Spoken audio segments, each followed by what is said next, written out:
Welcome to West Virginia and Commonplace. Today, I have a special guest with me, someone that is at sea at the moment and that stays in the sea most of the time. And she has a very, very, very special story that she would like to tell you all about and some ventures that she's gone on. Her name is Tanya, and she is from Take Two Sailing. I want to pass it along to her. Please introduce yourself to us and tell us a little bit about yourself, and we'll get in there and we'll dive in deep. Sounds great. Thank you for having me, JR. My Always. name is Tanya Hackney. My name is Tanya Hackney, and I am a wife, a mother, a sailor, and a writer. I live on a 48-foot catamaran called Take Two with my husband and four children. My oldest child has moved off the boat, but for the last 13 years, we've been a family of seven afloat. And sometimes that means being at a dock or on a mooring ball, and sometimes it means being out at sea for several days. And we've traveled up the east coast of the US and back and forth to the Bahamas a bunch of times and spent 3.5 years in the Caribbean. We Oh, came back wow. in, yeah, we came back in 2019 so that our older kids could begin their own adventures. So we're back in Florida, visiting family again, and kind of riding out a pandemic to see if we're going to be able to travel again and dreaming new dreams. And I used that time to write a book, so which is Okay. coming out in October. All right. And we'll dive into that in just a moment. Now, let me ask you this, you and your husband, when did you all come up with the idea to just go out to the sea? Well, we met in Florida. We were high school sweethearts. He is a sailor. He used to race sailboats, and it was something he had grown up doing. I did not grow up doing it, but I love the ocean. I love the water so much. And we had taken a trip as newlyweds with his dad and stepmom, who are also boat owners. And it was a really great trip. It was a perfect microcosm of that life. We had a storm at sea, we had the adventure, we visited Dry Tortugas National Park, which is this, really remote place with beautiful water and snorkeling. And so I'd gotten a little bit of a taste of that. And then on the way home, something broke and we couldn't run the engine, and it was just a really calm night. And so we sailed overnight back to Naples, Florida, from the Dry Tortugas. And it was just gorgeous. It was one of those nights that was, I'd just say magical. I know that's so cheesy, but it was a magical night. And there were stars in the sky and phosphorescence in the water. And I sat up all night with Jay's dad, just, electrified. It was so beautiful. And I thought, this is what I want to do. I always think about these incidences in life. If it had been a rough night, if it had been one of those stormy nights at sea, that could have changed the whole course of my life. I might have gone like, get me off of this ride. I'm never doing this again. So I guess it's like, our whole lives hinge on these tiny little circumstances, like this beautiful night at sea that sparked this conversation between my husband and me as we were driving back to our yuppie life in Atlanta. I was like, let's do this instead. This thing that we talked about when we were teenagers, we could actually do this. I mean, it took us a long time to actually do it, but that seed was planted, when we were teenagers and then in our 20s. Okay. And you start your family and then you guys eventually go out to sea. What was the first night like out at sea with the whole family? Well, we skipped like 15 years. So somewhere between we had this idea and then we, did the American dream thing, Uh-huh. which we found boring. And then we sold our house and we sold our stuff and we bought a boat and, all of that, which, can be told in massive amounts of detail. But ultimately, we moved aboard with four kids, age 6 and under. Whoa. And yeah, so when we bought the boat, they were 6, 5, 4, and 1.5. And then later on, we had a baby while we were living aboard. But when we first started traveling, we just did weekends aboard and we would do little, day sails. But at some point, we, took the leap and we left the marina and we sailed away with our kids. And we had worked up to it. We are big believers in baby steps. So we Yes. had worked up to that first overnight sail, and it was It was interesting because it was actually a repeat of that trip that we had done as a young married couple. We sailed to the Dry Tortugas from Tampa Bay, and our kids, we woke up in the next morning. I love sailing overnight. I actually love night sailing when you pick your weather so it's a nice night and it's not terrible and the stars are out and the phosphorescence in the water. And then when you arrive the next morning, the sun rises and you're in a completely different place. It's very, I always want to use the word magical. It really is so transformational. You have this, you leave, you sail overnight, and when you arrive, the sun comes up and you find out where you are. It's really a cool experience. And for our kids to have that experience, we were, arriving in the Dry Tortugas and the seaplane is landing and the sun is shining and the water is this beautiful turquoise color. It's really special. It's a special memory. Being at sea at night, it's nice. I mean, sometimes it's nice. I actually sleep better when there's a little bit of motion. Okay, that's a different take. Now, you all go out to sea. You did this first venture. You come back in. You've got to with children, because I have a son. You have to, like you said, you did the baby steps and all that other stuff. You kind of have to not coerce them because obviously they like what they're doing. But how did y'all get them back on the boat again to do this for a longer period of time? And the reason I'm asking this is because I'm trying to get the audience a feel of how they did the one trip and it was magical, but not every day is magical. So what was it like the next time you went out? Well, let's see. Or anytime, to We by the time that we had done first overnight trip, we had started out doing weekends on the boat and weeks in the house. And then when we actually did that trip, we were already living on the boat. Okay. So then the question was, so that they were already used to it. This was just their home. This was just where they lived. And they were young enough that they just kind of trusted us. I'm not sure if they should have trusted us because we were, total noobs and had no idea what we were doing. But we did discover that our boy on the boat at this point and our second son gets horribly seasick. And it's not the sort of thing that we knew before we started.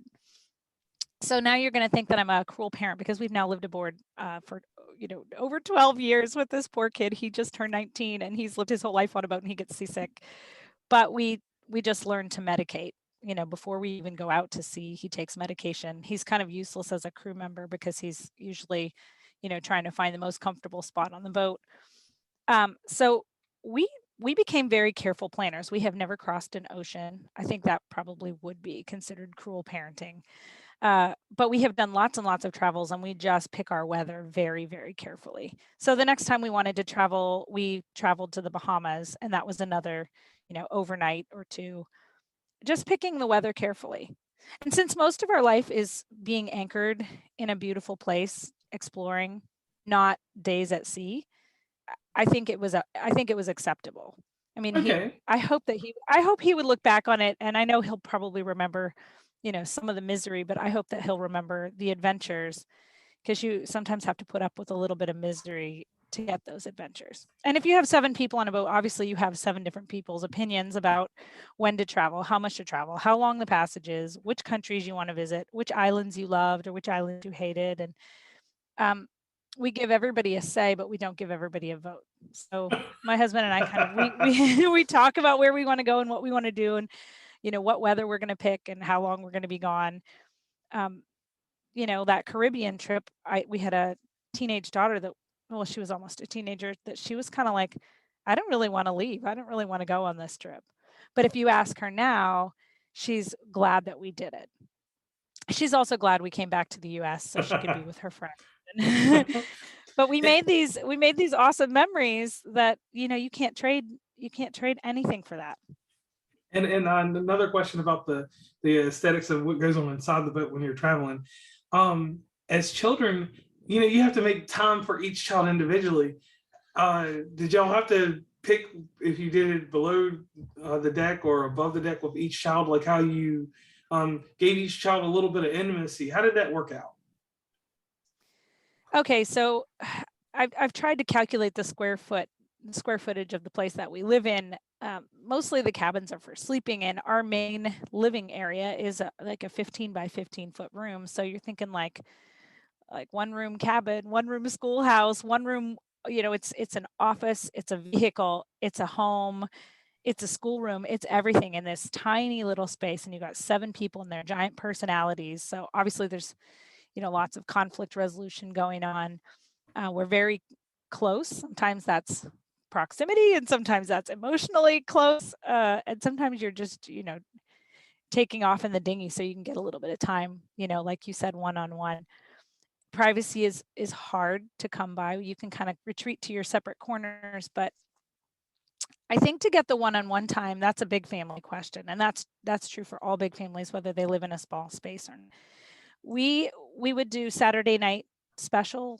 We would call it Saturday night special. And every Saturday we'd send the other kids to bed and let one kid stay up late, pick a movie or play a game, or they would get to pick what was for dinner, pick the dessert, and then stay up late while everybody else went to bed. So that was one of the things that we did. Lunch dates with dad. My husband would take a kid once a week, pick a kid and take him out to lunch. And then we had we had this like reward chart for good behavior. And when you would fill up your card full of stars, for doing your chores or finishing your schoolwork or whatever, then you could pick a parent and go on an outing. And so that was kind of tied to good behavior. But then we wanted to make sure that they felt loved even when they weren't behaving. And so we also just would, grab a kid and go to shore. Our chore chart, which is how we get, things done, includes things like provisioning. Whoever's turn it is gets in the dinghy, grabs the grocery bags, and we dinghy ashore to wherever the grocery store is, and they help shop that day. And you get rewarded for your work by getting to pick some treat at the grocery store. So in a myriad of ways, we try and make each kid feel special. I don't know that we're entirely successful. They are really like, we're on top of each other sometimes. And it's hard. You get spread real thin when you have that many children. Even if we were in a house, we would have been spread thin. Oh, But yes. at least, yeah, now this way we went and had a good time. So Now let's talk about the boat. Take two. How did you all acquire this boat? How did this boat get its name? Give us the origin. That's the best question I can ask. Can we get the origin of Take Two? sure. Take Two is a 48-foot catamaran. It was built in the Netherlands in 1991. It is made out of wood. It's a very unique boat. It was designed by a guy named Dirk Kramer, and it's a one-off. It's a custom catamaran. It was built the year that my husband and I started dating in high school. So I love that, I have my origins and the boat has its origins in the same year. And we had almost bought another boat when we only had 2 or 3 kids at the time. I think maybe Sam had just been born, and we had almost bought this monohull named Katie Rose. And it was a big, scary leap to move out of a house and onto a boat with little kids. And we're praying people. So we had been praying about this decision to trade to trade the American dream for this adventure. And we had found this boat and we were praying about it. And the broker would call and he'd say, okay, they lowered the price. And we would go look at the boat. Like, I don't know if we can do this. And we'd pray about it again. And the broker would lower, and the price would get lower. We deliberated and deliberated until somebody else swooped in, bought that boat and sailed away. And we were devastated. I was crying. I remember crying in the shower, like, oh, they sailed away with my dream. Why did we hesitate? And then when Jay found Take Two, which is a great name, it came with the name. It was like our second chance. It was the perfect boat, and it had it felt ordained because it was even the name was Take Two. Like, here's your second chance. And it was a catamaran. And by that point, we had 4 kids, and we would have outgrown that monohull anyway. I think if without that first failure, I'm not sure that we would have been brave enough to jump on the second one. But because Take Two came along after we had failed, we were ready. I think I wrote about it at the time. I think that has become a guiding principle, is that regret is worse than fear. I had had a taste of that regret, from not buying that boat. And then even though I was afraid to do it, I knew that regret felt worse. Okay. And that's a great story. I mean, you can actually write a book about that. you know, simply I'm the sure story it's of in that there. boat. It's in there. All right. Yeah. So after you get this boat, everything we buy, no matter if it's brand new, used, whatever, we add our own touch to it. So how long did it take you all to add your touches to the boat and then be ready to like actually go further than just the marina? Uh, You know, there's a this you have this idea about how long it's going to take. It's always longer than you think. It's always more expensive than you think. It's always going to take more energy. When people say, "How much have you spent, upgrading the boat or whatever?" We just say everything. It takes everything, every ounce of love and energy and money and time, and it's a labor of love. When we bought the boat, it needed a lot of work. The first year we were just weekends on the dock, with these little kids. It was enough to make that adjustment. Everything was broken. We were always fixing things. The electrical system was European 50 hertz, and so we had to completely redo the electrical system. At some point, we had to redo the engines. It took us at least a year to get the boat where we could live on it with our kids and feel comfortable taking trips. And we practiced on weekends and things like that. But eventually, we were able to leave. We lived with the boat for about a year, the way it was, before we started upgrading, because we didn't really know what it needed until we had lived with it for a little while. And I'm actually glad we had that time to kind of figure out what was important. At the beginning, you're fixing all these systems because it's a vehicle, right? Yes. But by the end, then you realize, okay, if we're going to do this for real and make this long term and not just a camping trip, we're going to need to make this comfortable and homey. And so when we came back from the Bahamas in 2011, I was pregnant with our fifth kid. We had decided we liked it enough that we were going to do it permanently. And so we did a major overhaul on the boat. We built her a crib, a little safe space for the baby. So we hired a carpenter to do that. And, we get this thing called might as well itis. Well, you already have the carpenter there anyway. We might as well, redo this thing or redo that thing. So we got a new galley, new appliances. He built us a beautiful table for the salon and a cockpit table. And we eventually redid the ceilings and the floor. Like we did a major refit. So that would have been after we'd owned the boat about 2 years at that point. And over the years, we just keep upgrading it and making it more and more comfortable. But for the most part, I think we had a really good vision for what we wanted to do when we came back after we'd lived with it kind of in its uncomfortable state. Uh, in 2011, when we had that baby, we really made the boat our own, and it's a home now. It's not a camping trip. And that's what you wanted. You kind of go from makeshift to a home or to a house, then it becomes a home. Because once you're on it, it becomes at home. And that's what I want to tie into making this boat your home. There's some harsh realities and some things that people don't understand in certain one misconception that you've addressed earlier, that we think that you're always at sea, that you're always going. You did give us an idea that you do dock places and different things like that.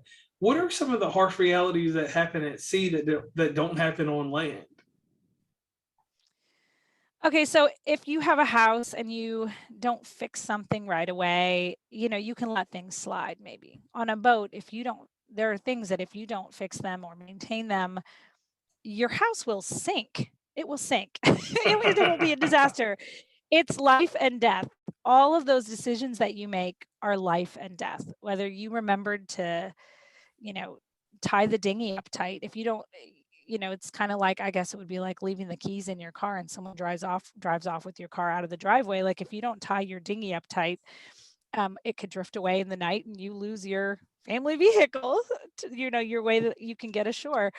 Uh, it's not comfortable. So sometimes at sea, it's rough if there's storms or things like that. Like you took your house into this, swirling maelstrom. It can get a little dicey. We've had a few times where we scared ourselves. Uh, what are the harsh realities? Seasickness, storms at sea, leaky hatches. Um, the only thing I'm really afraid of fire. So we've been pretty lucky with that, and we're very careful. And maybe I'm afraid of capsizing, but I'm not sure that we've ever been in danger of doing that. Although the bottom of our boat is painted red. So if a catamaran capsizes, it stays afloat. It just stays afloat upside down. So we painted it red because, just in case a helicopter's looking for us in the middle of the ocean. It Well, makes me feel better. I don't, we're not going to put ourselves in that kind of a dangerous, but you never know. So and that's a little ingenuity there. Now, out of everything that y'all have done at sea, what has been the most captivating adventure that all of you have been on? Because, like you said, you had a child at sea and stuff like that. What has been the best adventure that you've been on, or story you could give us real quick? Oh man, that's so hard to pick. We did a Caribbean circle from 2016 to 2019, circling from the Eastern Caribbean around to the Western Caribbean. And probably our memories from that trip are just so many beautiful things. It's so hard to pick. When we were in the Bay Islands, we swam with whale sharks, Whoa. which was a really, really amazing experience. And we did a free diving. I guess Bay Islands. I mean, there were a bunch of really beautiful things that happened. We did a free diving course, those of us that wanted to, and really upped our game, breath holding and just depth, going down to depth, and learning what your body is capable of. That was a really good experience. Western Caribbean, we definitely love, and we spent time in Guatemala. Oh, whoa. And Panama, and we've hiked up volcanoes, and these are the things that I think of. Like if you asked me what my favorite things in the last 13 years, it's definitely memories from that trip. Okay. But if you ask me like which one of those things, I don't know. How do you compare that? We had a lot of wonderful, wonderful memories. Everybody in our family loves Bonaire. Bonaire was kind of a high point for us. Okay. Just Now, the beautiful, beautiful water. real clear or? Oh yeah, very clear, gorgeous sea life. Bonaire, the island itself, has just wonderful, friendly people. We were there with other boating families, which was really, really fun. It's fun when you find a group of kid boats and all the kids are jumping and swimming every day and snorkeling on the reef and free diving and going to the beach or going windsurfing or hopping in the back of a truck and going exploring. It was like just a really great time. Okay. Now, one thing that we do on the show, because we have listeners that come in at different points, and we didn't do it earlier, and we'll recap this later. We have a segment called the Shameless Plug. Real fast, would you mind plugging everywhere that everyone can find you on social media and how they can contact you? And then we're about to dive into your book. Okay, absolutely. We have been blogging since 2008 at www.take2sailing.com, and that's TAKETWO sailing.com. And that has photos and writing. All of us at some point have written a blog post. It's not just me and my voice. We are also at Take Two Sailing Facebook page and Take Two Sailing on Instagram and Pinterest as well. Okay. Now, there comes a point in everybody's life, and I don't care who it is, we all have a creative itch or a creative moment. You had a creative moment, you decided to write a memoir, to write a book. Mm-hmm. And your book has a lengthy title, Leaving the Safe Harbor, The Risks and Rewards of Raising a Family on a Boat. This book is coming out. That's right. This book is coming out in October. Could you tell us a little bit about this book without giving away all of it? Because just from the title, you're setting people up for something that's going to be amazing. You may not see it, but it's going to be a template for someone that wants to be the next you. Somebody that could be at sea today, you could be an influence on them. So that's a heavy burden to carry, even though you write these things for self-care and you write these things for for awareness for other people. So please tell us about this book and then let us know your initial feeling after you finish writing this book. Okay, well, I had been writing the blog for all those years, and so I didn't want to rewrite the blog. And lots of people have written a how to go sailing with your family book, so I didn't want to write a how to. The idea for the book was sparked by a list that I found online of 50 nautical idioms. And I'm reading through these idioms, things like rocking the boat or three sheets to the wind or ships passing in the night, things that all of us say. And I started to realize that I have this understanding of these nautical idioms. I can understand them in a literal way. Like when you say close quarters, I can tell you that you move aboard with toddlers and your family of 7 on a little tiny space, that's close quarters. I know what that means. And I started to think about all the life lessons that we had learned and how they related to these idioms. And I was able to pair up, a characteristic like learning patience or learning conflict resolution or, learning how to make friends quickly. All of those kind of paired up really nicely with a nautical idiom, and it sparked the idea for the book. And I basically sat down and wrote the table of contents. And I realized I have the entire book like right here. I just have to sit down and write it. It took me a long time because I'm homeschooling the kids, so I don't have uninterrupted time. I'm a bit of a scatterbrain to begin with. I'm an idea person, so I'm always getting new ideas and chasing the new idea and forgetting about the old idea. So finishing is challenging.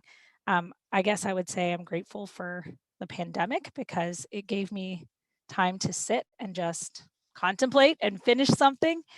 The best part was reliving all of our memories and just going back through and sort of looking at it in one big chunk, from the time that we were teenagers where we first had this idea to sail away, all the way till now we have kids that are the age that we were when we were dreaming, and sort of looking at that in the scope of history and saying, wow, look at this thing that we did. It was amazing. And I wanted to share that. And I don't necessarily think that living on a boat is for everybody. I think it's challenging in lots of ways. And if you don't love the ocean, or if you already know that you get seasick, that's not necessarily going to be your cup of tea.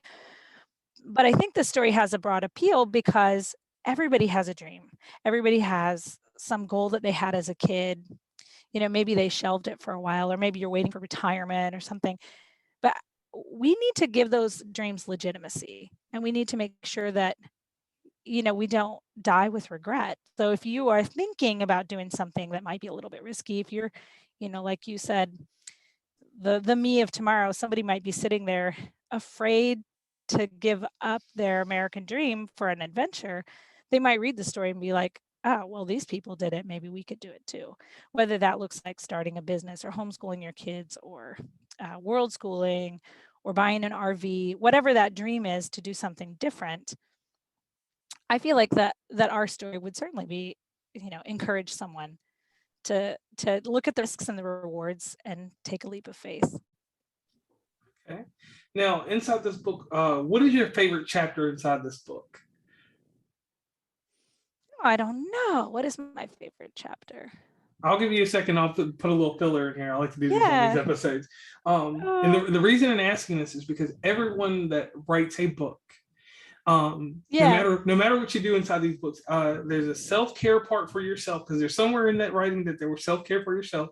Then there's a feel good. We know all the actions because we went to school: the rising, the falling, the climax, and all that other stuff. Um, Yeah. 9 times out of 10, I find that the climax inside of anyone's book is what that chapter is usually what becomes their favorite, or the falling action. A lot of people don't like the rising action, which is usually their struggle or whatever gives them their definition on who they are. And that's just one of those things that most authors and any type of content creator comes back with. They're usually like, the middle of what I wrote or of what I've produced is what I like the most, because it shows me at a point where it seems like I'm stable, but I'm not really stable. I'm just, I'm just making it. Yeah.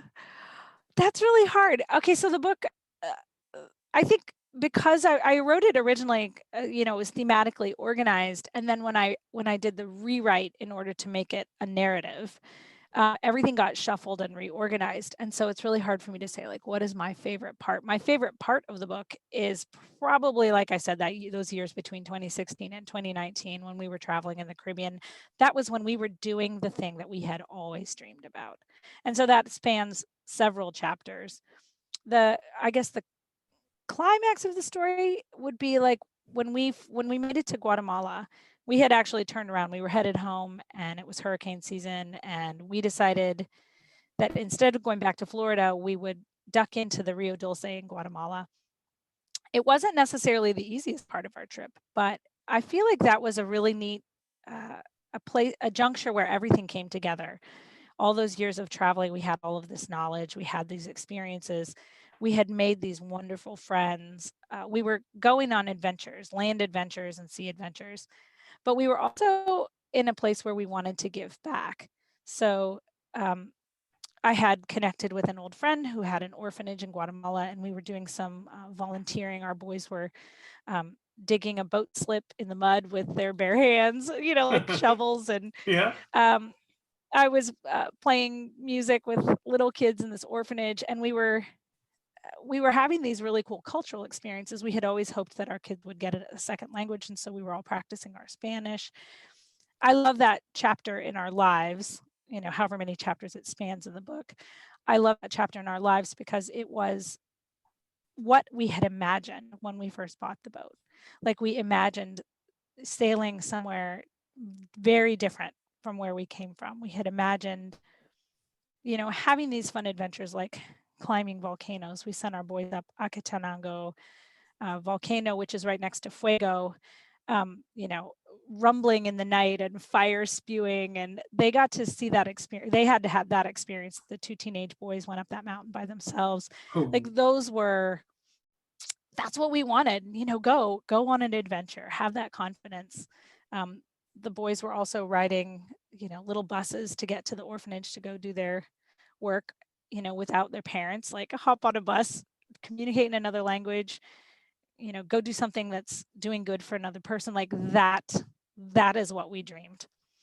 And see that happening, I think that has to be my favorite part.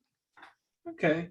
Now, we have a special segment in the show that I pay homage to a news magazine called 2020. Growing up as a kid at my grandma's or even at home on Friday nights, 2020 came on. There was I remember it. There was Diane Sawyer. She had some great questions. There was John Stossel. He was the comedic relief, but we don't need the comedic relief because you've been very good with it. No one ever sees the videos or anything, but you've had a smile on your face the whole time, and you've been very vibrant with what you're talking about. But then there comes a serious portion. There's a lady, and her name is Barbara Walters. Barbara Walters asked some questions that at 10:40 as a child, and I'm talking about a child, I'm talking about 6, 7, 8, and 9, would either send me to bed questioning, or I would get to stay up a little bit later because she would go in depth with some more questions and things that really got to the meat of what she was, whoever she was interviewing. So it's your time. It's your Barbara Walters time. We usually do a little Diane Sawyer segment, but the thing is that you've been very open and you've given us all types of information that no one would have because we all have not been at sea. So what we're going to tie in here is about your book. Mm-hmm. When you were writing this book, obviously you made a statement that the pandemic made it easier to write this book. When was the first time that did you get writer's block? What was something that stops you from writing? Because everyone gets writer's block. And the reason I ask this is because being a parent, all the titles that you have right now, you're going to help somebody as an author with your answer. Because somebody might go on a vacation trip and be at sea writing, or they may turn around and start your life, not the same life, but a similar life. So that writer's block, when did it hit you and how did you get over it? I wrote the first few chapters very quickly. Like, I think I knew what I wanted to do, how it was going to go. And then because we were traveling, because I'm homeschooling, because we were busy, I kind of set it aside. And there was this long period of time, I wouldn't say I ever had writer's block where like I just didn't know what to write. It was more that I didn't dedicate the time to really thinking about what was going to come next. And I sort of tabled it. I didn't even know if I was going to finish it. I have a million unfinished projects, so it was going to end up on the pile of unfinished projects. And then another podcaster actually found me somewhere, found my website, and called me and asked if I was in Guatemala at the time, asked if I would mind doing a podcast. Can I say who it is? Yeah, that's fine.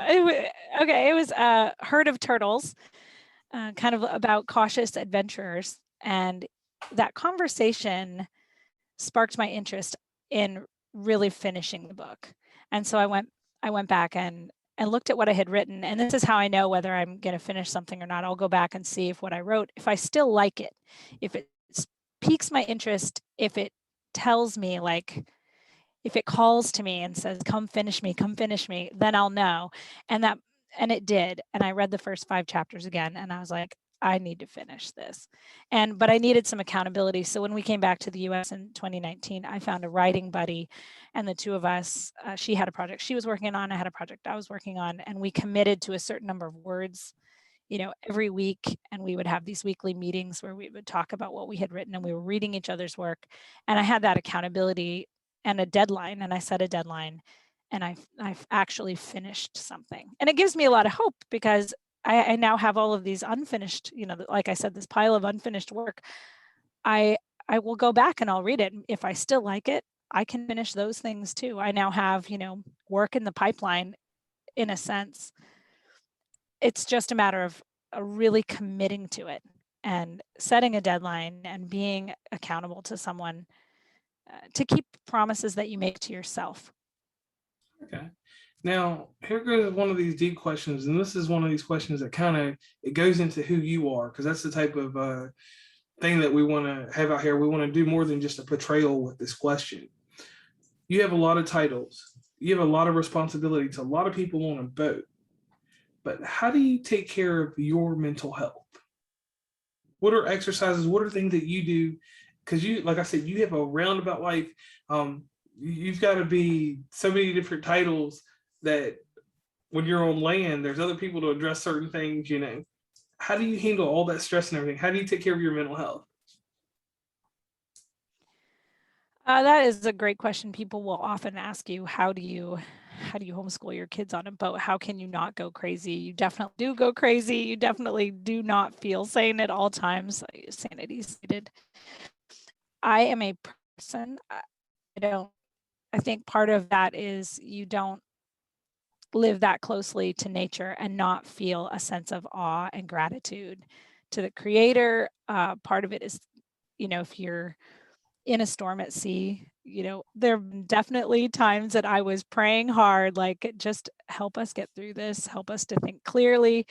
And that has manifested in the mornings. I get up in the morning and I pray and I read my Bible and I read, you know, books that will feed my spirit and my body and my mind. And this year I found a book called The Morning Miracle, and that has been fantastic. And that kind of combines meditation and exercise and writing and reading. You just doing a little bit each morning. And that has been great to have, I guess, a quiet time in the morning that roots your day.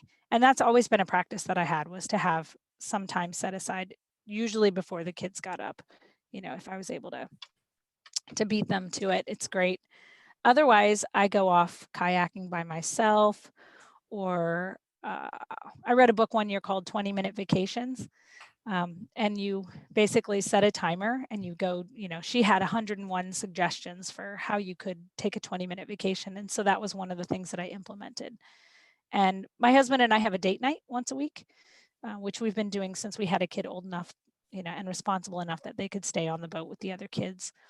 And before that, we would take date night in the cockpit. We would, set up a movie inside, give the kids dinner, and then the two of us would sit outside, and we'd have our date outside. We needed to nurture that relationship. So it's about self-care, but also about marriage care. That's critical, because we cannot do what we do unless the two of us are on the same page. That would be make or break. Yeah, 100% transparency, it sounds like. Now, we're going to spin this all around since we did that. What would be an affirmation that you would want to pass along to the audience, to anyone that aspires to be an author, or to take on the numerous titles that you have? What would be your affirmation to them? I talk a lot about fear. Because I'm a big chicken. I am not courageous and brave and foolhardy. I'm really afraid of a lot of things. So I guess what I would say is live despite your fear. You cannot let fear limit you. Fear does keep you alive. It keeps you from repeating your mistakes. There's a usefulness to fear.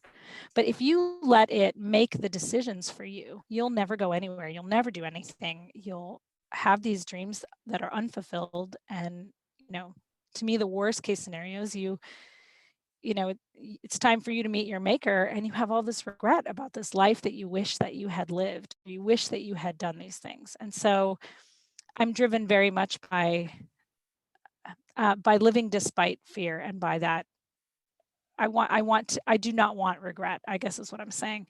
And so what I would tell people is write down those things that you're afraid of. Write down your worst case scenarios and see if you can mitigate them. See if you can write down the things that what if I do this, or what if I don't do this, but like, what if you love it? What if you craft this amazing life? And what if you live this fulfillment of your dreams? You have to ask all of those what if questions. Sometimes I say fear is like a stowaway. You can't let it drive the boat, and you can't let it navigate. So I feel afraid all the time, and I do things despite that fear. I just put fear in the back seat. And I like that. That was really strong. Now, there comes a point in the show also that we do a nice little shout out to everyone in our lives that has molded us and helped us get the framework for what we are today. So it's your turn, Tanya. Can you please give a big shout out to everyone that has molded your life? Sure. Of course, I'm so grateful to my family. They're somewhat not unconventional, nonconformist types. I'm really grateful for my parents, especially my mom and dad, who took us on these long road trips as a kid. That really, I think, is what gave me the wanderlust and maybe the confidence to leave the American dream behind and go on an adventure with my family. So I'm very grateful for that. Obviously, I wouldn't be here if I didn't have a fearless captain, at the helm. So I'm very grateful for my husband and for my kids, who are very understanding of their, extroverted mom. I'm, parading a bunch of introverts out there. They're a little nervous that I wrote a book and that they're like in the book. They're wonderful kids, and they're really, really wise, and they give me good advice. The tables have definitely turned. I try to listen to them when they have advice for me. Of course, we've met so many wonderful sailing families. People really helped us at the beginning, and so we try and pay that forward whenever we meet people that are interested in our lifestyle. We try and share that. And there are too many of those people to name, but all of our sailing friends who've poured their lives into us and who've shared their lives with us. We're so grateful for the sailing community is a very tight-knit family. So if I say thank you for my sailing family, they know who I'm talking about. Okay. And of course, I'm going to say it, but like, I'm so grateful to God, because that relationship that I have, with the person who made me the way that I am, has really helped me become, the better version of myself. And so my spiritual life is very much, the spiritual journey very much ties in with the physical journeys. I took two journeys. I took this physical journey on the ocean, from suburbia to living on the water with my family. But I also took this spiritual journey from this, kind of neurotic housewife to, swimming with whale sharks, something that I never dreamed that I would be able to do. And that is that courage to live your dreams and to live despite fear comes from that place of faith. And that's a great thing there, because a lot of people don't want to tap into entities that help us. Like we always say, if it wasn't for my background, my favorite verse is Romans 3, verse 23, for all have sinned and come short of the glory of God. If it wasn't for the bad things that happen and the good things, and the actual thought of prayer and what's going to help me get to this point, or how am I going to get to that point, the meditation, the different things that we do inside of our faith, make us so strong, and you can tell it through you. So we come to a segment in the show where I do a little testimony about you. Tanya, I just met you today. We have sparked a conversation. We've talked for about a week and a half or so now. Um, I read about your information on Facebook. We talked a little bit, went over to your website, and we do investigative stuff. We go in and we look at different things. We look at your blogs, and from pictures, from the writings, from just meeting you now, you can tell that you are a very joyous person. For the pictures, and pictures tell a certain story, and then we have other parts of the stories that go beyond the pictures. You can tell that your family is in love. And then that in love nature, it's really hard to find that in a picture because most people have a picture that's a still, it may be a smile, but you can see in everything that you all do that it's more than that. Captain, what is it? Captain Russo, is that what I'm looking for? Or this Swiss Family Robinson. It's more than that. Oh Like, yeah. yeah, Yeah. it's more than that you all have going on. You took a moment out of your life to write a book because the pandemic put everybody into a pause session that we all will never get back and we'll never know again. To some people, it was negative. To a lot of people, it was positive, or however they were on the fence. You took that opportunity and made it an extra positive in your life. And in doing so, that positive you're making is going to make more positive waves in the world when your book is released, which we'll talk about in just a moment. So my thing to you is this: thank you for sharing your experience with the world. Thank you for taking the time out of your life that you didn't have to. You could have just went on with your life and never gave your testimonial in life. You could have just said, you could have just told adventurers and people you meet along the way. But for you to actually take time and to put a full memoir or a manuscript, whatever you want to call it, together, that's amazing. That's a blessing. You should hold yourself really tight sometimes and think, wow, I actually had the tenacity, because a lot of people don't have that, to put out something. It's not that it's controversial or anything, but to put out something that has a different perspective on something that may have been told a few times here and there, but with it coming from your perspective, that puts a whole new light for other people. So I want you to once this book's released and you get a chance to autograph a few of them and you do different things with this book, to just remember that you have made the world better with your writing. Oh, thank you. You made me cry. uh, that's really sweet. Thank you so much for saying that. I feel really good about it. I'll say this: if it never sells a single copy, it was so worth the effort of writing it and reliving those memories. And I enjoyed it so much that I hope that joy comes across to my readers. Okay, now the thing about the book, where can the audience find this book? Because everybody reads books in different methods now. When we were coming up, it was a physical book. And if it wasn't a physical book, somebody copied it or Xeroxed it to those little clear sheets, and you did little studies with it in class. So now we have Kindles, iPads, Android devices that work with these things.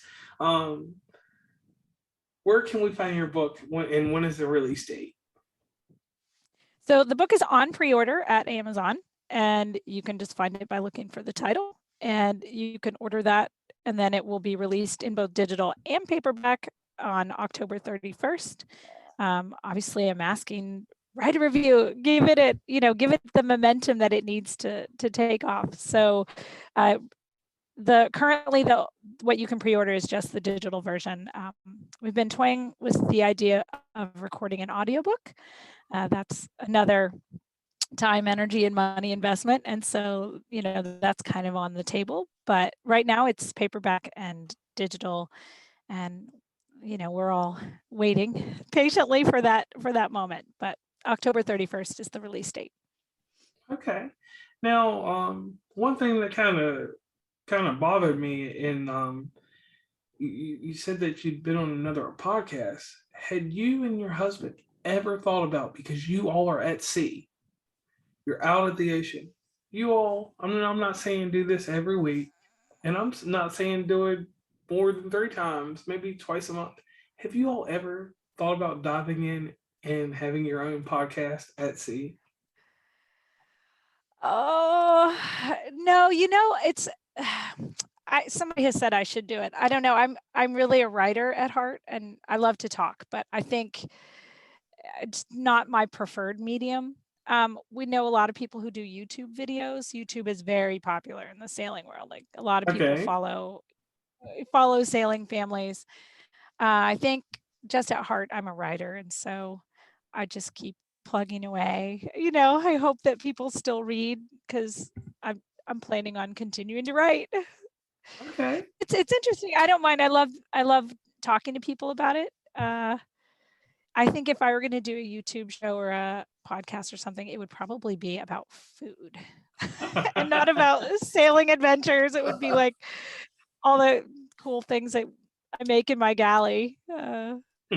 I joke about it. I joke about it sometimes when I'm, making homemade pizza or I'm rolling out tortillas. I'm like, we should be filming this. I'm doing this, on a boat. This is what I could do in my boat kitchen, my galley. So no, I mean, we've talked about it.